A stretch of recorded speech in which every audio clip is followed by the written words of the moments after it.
नमस्कार प्यारे बच्चों, फिर से हम लौटा है नए वीडियो के साथ में। जो हमारी ठोस प्रावस्था चल रही है उस क्रम में ये दूसरा वीडियो है। ओके, आपका पहला चैप्टर है सॉलिड स्टेट, उसका दूसरा चैप्टर है ये। आज हम ठोसों के वर्गीकरण के बारे में पढ़ेंगे। ठोस कितने प्रकार के होते हैं इसके बारे में हम जानेंगे। तो यानी हम ठोसों का क्लासिफिकेशन पढ़ेंगे। क्या पढ़ेंगे? ठोसों का वर्गीकरण। ओके, ठोसों का वर्गीकरण में हम देखेंगे, इसको बोले क्लासिफिकेशन ऑफ सॉलिड्स। तो ठोसों का वर्गीकरण किस आधार पर किया जाता है? अवयवी कणों की व्यवस्था के आधार पर। व्यवस्था के आधार पर, ताकि आधार पर वर्गीकरण काय के आधार पर किया जाता है? अवयवी कण। अवयवी कण क्या हुआ है? जिनसे वो ठोस बना हुआ है। अवयवी कण मतलब जिनसे ठोस बना है। कौन हो सकते हैं वो? परमाणु हो सकते हैं, अणु हो सकते हैं,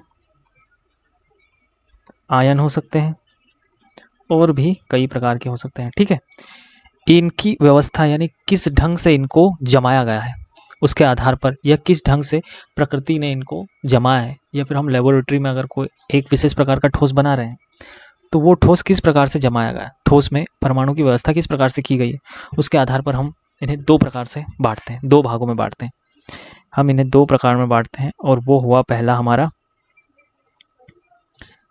हमारा क्रिस्टल। ओके, और दूसरा हुआ अक्रिस्टल। क्या हुआ? पहला क्रिस्टल हुआ और दूसरा हुआ अक्रिस्टल, यानी क्रिस्टलाइन सॉलिड्स और एमॉर्फस। इस इंग्लिश में क्या बोला जाता है? क्रिस्टल को एमॉर्फस, और इसे क्या बोलता है? क्रिस्टल ही बोलते हैं। ठीक है, अब हम देखते हैं कि क्रिस्टल, सबसे पहले हम क्रिस्टल को पढ़ते हैं। ओके, क्रिस्टल को हम करते हैं तो इसमें हम देखते हैं कि इनकी निश्चित ज्यामिति होती है। क्या होती है? निश्चित ज्यामिति। इसका क्या अर्थ हुआ? निश्चित ज्यामिति, जो इनके अणु या परमाणु जिस व्यवस्था में जमे होते हैं वो एक निश्चित ज्यामिति बनाते हैं। जैसे देखो, ये 6 परमाणु किसी सॉलिड के 6 अवयव हैं। ओके, वो कुछ इस षटकोणीय व्यवस्था में जमे हुए हैं, और यही व्यवस्था बार बार रिपीट हो रही है। ठीक है, क्या हो रही है? बार बार रिपीट हो रही है। यही व्यवस्था क्या हो रही है? बार बार रिपीट हो रही है। तो एक निश्चित ज्यामिति पूरे क्रिस्टल को, पूरे ठोस को इसने एक निश्चित ज्यामिति दे दी है। ओके, तो इसे हम क्रिस्टल बोलेंगे। ओके, दूसरा इनका क्या गुण होता है? यथेष्ट आकर्षण बल। इनके अणु या परमाणुओं के बीच में बिल्कुल एक प्रकार का बिल्कुल वेल डिफाइन, है ना, बल काम करता है, या फिर फोर्स काम करता है। ये बल कौन कौन से हो सकते हैं? एक हो सकता है वंडरवाल्स बल। ओके, दूसरा हो सकता है ये स्थिर वैद्युत बल या आयनिक बल हो सकता है ये दूसरा। तीसरा हो सकता है ये सहसंयोजक बंध। कौन सा हो सकता है? सहसंयोजक बल हो सकता है। और चौथा हो सकता है धात्विक बल। किस प्रकार का हो सकता है? धात्विक बल। जब इनके अवयवी तत्व या अवयवी परमाणु, अणु या आयन, अगर वो आयन होंगे तो उनके बीच में स्थिर वैद्युत बल या आयनिक बंध काम करेगा। और ये धात्विक बंध भी ठीक आयनिक बंध के समान ही है। सिर्फ अंतर इतना है कि इसमें जो अवयवों के परमाणु होते हैं वो एक धातु के परमाणु होते हैं या धातु के आयन होते हैं। वांडरवाल्स बल या सहसंयोजक बंध कब काम करता है? जब आप इलेक्ट्रॉन को शेयर करते हैं।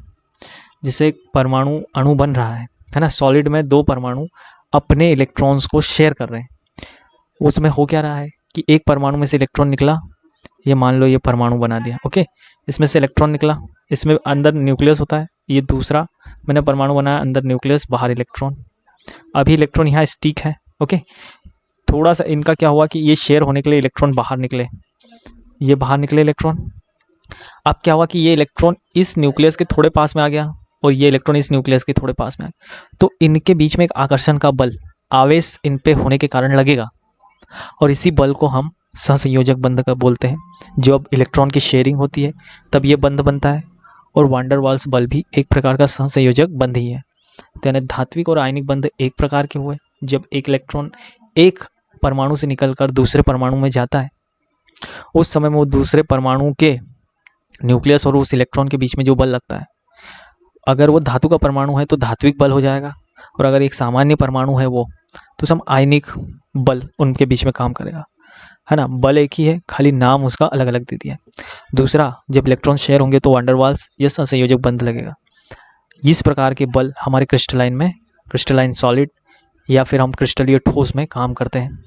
ये हमने बलों के बारे में देख लिया, क्रिस्टलीय ठोस के अंदर बल कैसे क्या होते हैं। अगली चीज होती है कि इनका गलनांक निश्चित होता है। गलनांक निश्चित होता है, सॉरी, गलनांक निश्चित, निश्चित या फिर बोले तो बहुत छोटी परास होती है इनकी गलनांक की। परास मतलब क्या हुआ, इंटरवल। यानी कि अगर आप देखो तो 1000 डिग्री सेंटीग्रेड या फिर 1001 डिग्री सेंटीग्रेड, कुछ ज़्यादा अंतर नहीं हुआ टेम्परेचर का। इसी बीच में कोई एक धातु आपकी पिघल जाती है, ठीक है, पूरी तरीके से। लेकिन वहीं मतलब इसको बोलते हैं कि बिल्कुल एक शार्प गलनांक होना। तो इनका एक तो निश्चित गलनांक होता है और वो शार्प होता है। एक ऐसा नहीं है कि कोई एक धातु का टुकड़ा 500 डिग्री पे ही गल रहा है और उसी धातु का दूसरा टुकड़ा 1000 डिग्री पर गल रहा है, ऐसा नहीं है, है ना। मैक्सिमम 1-2 डिग्री सेल्सियस का फर्क होगा और ये गल जाएंगे, क्रिस्टलीय ठोस, है ना।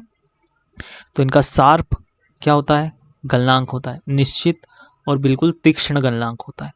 ओके, निश्चित एवं तीक्ष्ण, तीक्ष्ण, ओके, तीक्ष्ण गलनांक होता है। अब हम अगली चीज पढ़ते हैं, विषम देशिक प्रॉपर्टी इनकी। विषम देशिक होना, विषम देशिक होते हैं। क्रिस्टलाइन क्या होते हैं, विषम देशिक होते हैं। अब ये विषम देशिक प्रॉपर्टी क्या होती है, इसको समझने की कोशिश करते हैं। मान लीजिए कि कोई क्रिस्टल है, ओके। अब उसमें निश्चित पैटर्न में परमाणु जमे हुए हैं, ये उसके परमाणु जमे हुए, 2 प्रकार के परमाणुओं से बना हुआ है। तो एक प्रकार का परमाणु ये हो गया, दूसरे प्रकार का परमाणु ये हो गया। वो कुछ इस निश्चित पैटर्न में जमे हुए हैं। क्या जमे हुए हैं, ये देखो,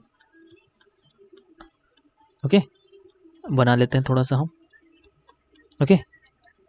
तो एक प्रकार का परमाणु ये डॉट बता रहा है और एक प्रकार का परमाणु ये चमकीला गोला बता रहा है, ओके।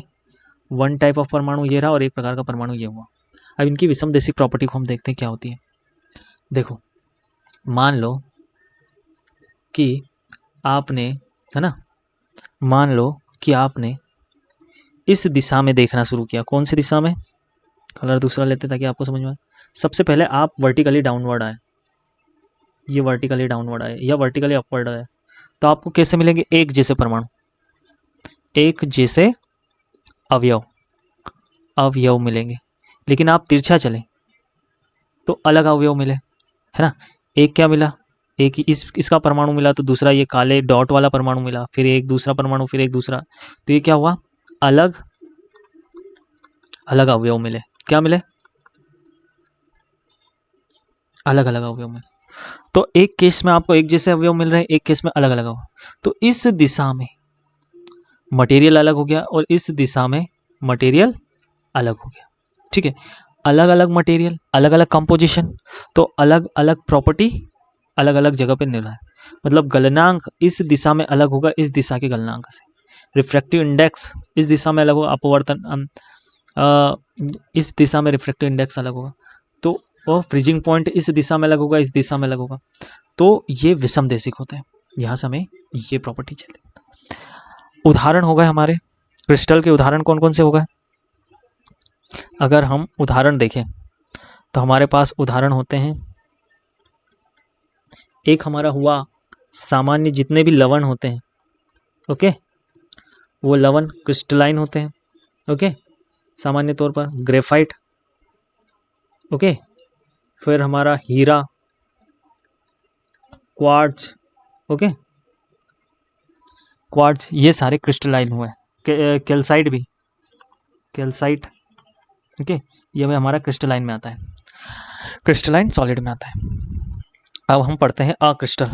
दूसरा हम क्या पढ़ते हैं, अक्रिस्टल। अक्रिस्टल क्या होते हैं, अक्रिस्टल ठोस में अवयवी कण में कोई क्रमबद्ध संरचना नहीं है। क्या नहीं होती, क्रमबद्ध संरचना नहीं, अवयवी कण, अवयवी कण इसके भी अणु परमाणु या आयन होंगे, उनमें कोई निश्चित क्रमबद्ध संरचना नहीं होती,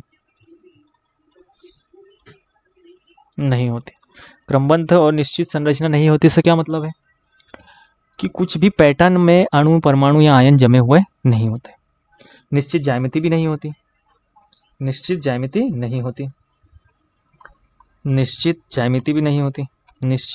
ज्यामिति का मतलब क्या हुआ कि किसी एक निश्चित पैटर्न में कि मान लो षटकोणीय, जैसे हमने एक एग्जांपल लिया था क्रिस्टल के टाइम, ऐसी कोई व्यवस्था नहीं होगी, कोई भी ज्यामिति आकार ये प्रकट नहीं करेंगे, निश्चित ज्यामिति संरचना नहीं होती।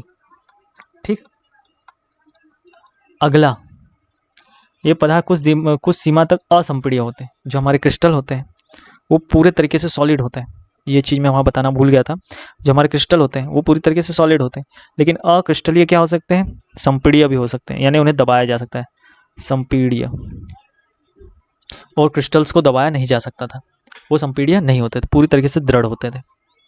ठीक है, इनका निश्चित गलनांक भी नहीं होता, निश्चित गलनांक नहीं होता। मैंने उदाहरण वहाँ पे आपको क्रिस्टल के टाइम पे समझाया था। ओके, इनका उदाहरण क्या हुआ, कांच, ठीक है, फिर सिलिका, प्लास्टिक, ये सारे इनके उदाहरण हुए।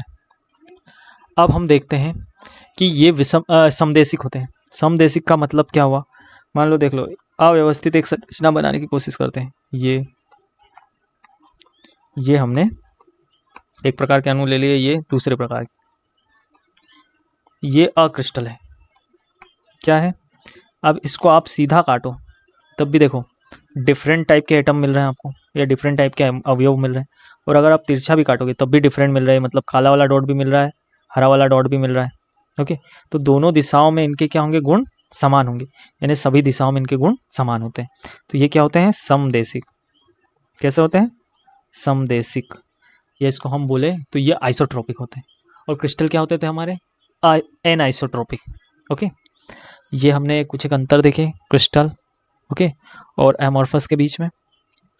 अगले लेक्चर में हम ठोसों को वर्गीकरण कुछ दूसरे प्रकारों से पढ़ेंगे, और फिर हम पढ़ेंगे द्विमीय और त्रिमीय क्रिस्टल और एकक सेल, या फिर हम बोले यूनिट सेल, मेन कॉन्सेप्ट है हमारा। ओके, और एक क्रिस्टल में कौन कौन सी डेफिनेशंस, कौन कौन सी कुछ एक इम्पोर्टेंट परिभाषाएं हैं वो पढ़ेंगे। Thank you for watching. अगर आपको हमारा वीडियो अच्छा लगता है तो इसे लाइक और शेयर करें।